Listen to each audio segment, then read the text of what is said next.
नमस्कार, मैं अनिल कुमार श्रीवास्तव। आप देख रहे हैं दैनिक जनजागरण न्यूज। आज हमारी मौजूदगी है Paul international school Sitapur road पे और हमारे साथ मौजूद हैं यहाँ के एमडी सर। एमडी सर, आपका बहुत बहुत स्वागत है हमारे स्टूडियो में। सर, हम सीधे सीधे चलते हैं और आपसे जानना चाहेंगे, आप अपने श्रीमुख से स्वयं अपने बारे में बताएं। श्रीवास्तव जी, मैं अपने बारे में क्या बोलूं, बट हाँ, मैं अपने विद्यालय के बारे में आपके साथ जरूर संक्षेप में कुछ बातें बताना चाहूँगा। बचपन में यहाँ पे लखीमपुर में बहुत अच्छी एजुकेशन ना होने की वजह से मेरे पेरेंट्स ने एक बहुत बड़ा स्टेप लिया। उस समय उन्होंने हमें बोर्डिंग में नैनीताल में एक बहुत अच्छे प्रतिष्ठित स्कूल में हमारा दाखिला कराया। तो मेरी एजुकेशन 1973 से नैनीताल के शेरवुड कॉलेज में हुई। उसके बाद वहाँ से फिर मैं चला गया दिल्ली यूनिवर्सिटी। दिल्ली यूनिवर्सिटी में इकोनॉमिक्स ऑनर्स पढ़ के उसके बाद मैं वापस अपने पारिवारिक व्यवसाय में वापस आया। समय आगे बढ़ा तो हमारे एक मित्र जो आईपीएस ऑफिसर थे, वो उनके साथ एक बार डिनर पे बैठे हुए तो उन्होंने हमको एक सुझाव दिया कि आप दोनों जने मियाँ बीवी दोनों ही पढ़े लिखे हैं, तो आप क्यों नहीं एजुकेशन लाइन में आते हैं, क्योंकि इससे you will be able to give something back to the society. तो वहाँ से एक छोटा सा बीज, एक thought was put into our mind, हमारे दिमाग में, और तब से हमने इस विद्यालय के बारे में सोचना शुरू किया। और हमारा शुरू से ही डे वन से यही एक उद्देश्य था कि हम अपने विद्यालय को अपने तरीके से, एक छोटे से 2 कमरे से हमने इस विद्यालय को शुरू किया और धीरे धीरे इसको लेकर सीबीएसई से एफिलिएशन जब हमने ली तो लखीमपुर में ये दूसरा विद्यालय था डॉन बॉस्को के बाद जिसको सीबीएसई से एफिलिएशन मिला। शुरू से ही मेरा विचार था कि हम 500-700 बच्चों से ज़्यादा पढ़ा नहीं सकते, क्योंकि बहुत बड़ी रिस्पॉन्सिबिलिटी होती है बच्चों को, जवान बच्चों को संभालना और उनको वापस घर तक पहुंचाना। तो उसी उद्देश्य से हम एक ही एक सेक्शन को चला के मैंने इस विद्यालय को बनाया और इसमें बच्चों को मैक्सिमम एक्सपोजर देने की कोशिश करते हैं, whether it is debating, whether it is drama, whether it is sports. हमने हमारा जो खेल का प्रांगण है वो लखीमपुर में जितने भी दूसरे आप स्कूलों के साथ कंपेयर करेंगे तो उसका इंफ्रास्ट्रक्चर बहुत अच्छा है। अभी इसको हम और भी बेटर कर रहे हैं।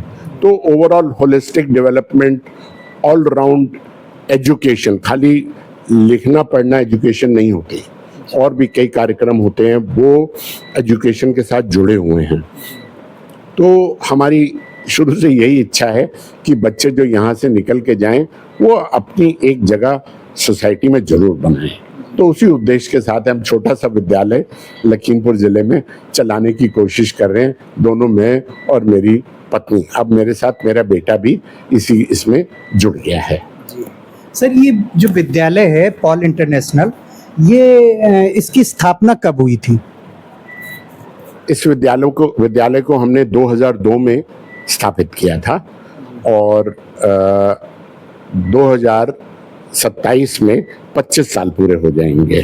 तो जब हमने 2002 में शुरू किया था तो उस समय क्लास 6 हमने मात्र एक क्लास खोली थी और फिर अगले सालों में हमने फिर जूनियर सेक्शन को बढ़ाया और वही क्लास 6 जो हमारे पास 2002 में थी उसको हमने uninterrupted education up to class 12वीं को हमारे ही विद्यालय से हमने पास आउट कराया।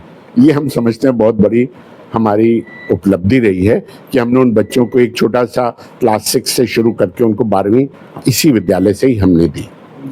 सर, शिक्षा के साथ साथ आप बौद्धिक, मानसिक और शारीरिक विकास पे भी जोर देते हैं, तो सर आप खेल कूद और अन्य जो क्रिएटिविटीज होती उनके बारे में क्या करते हैं सर?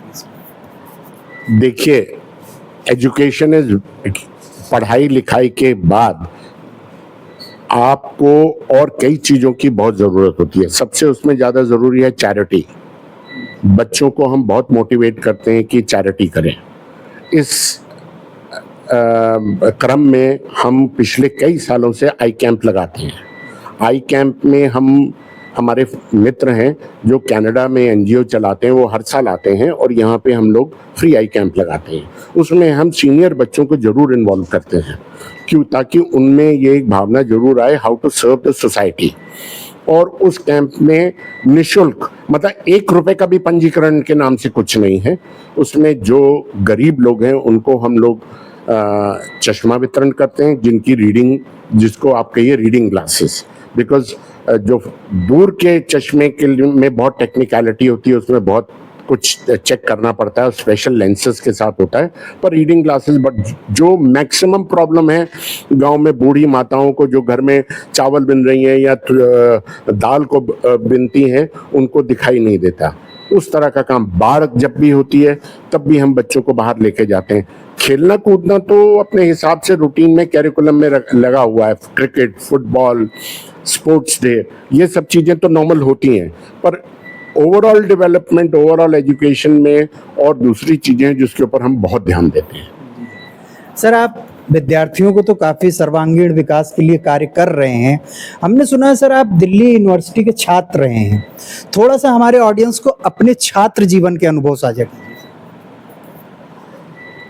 दिल्ली यूनिवर्सिटी एक ऐसी जगह है जहाँ पे आपको हर तरीके के लोग मिलेंगे। हमारे समय में तो उस समय थे, अब तो विद कट ऑफ 99%, 98% होने पे तो इस समय क्या स्थिति है मुझे नहीं मालूम, पर उस समय वहाँ पे सिस्टम बड़ा क्लियर था यूनिवर्सिटी में।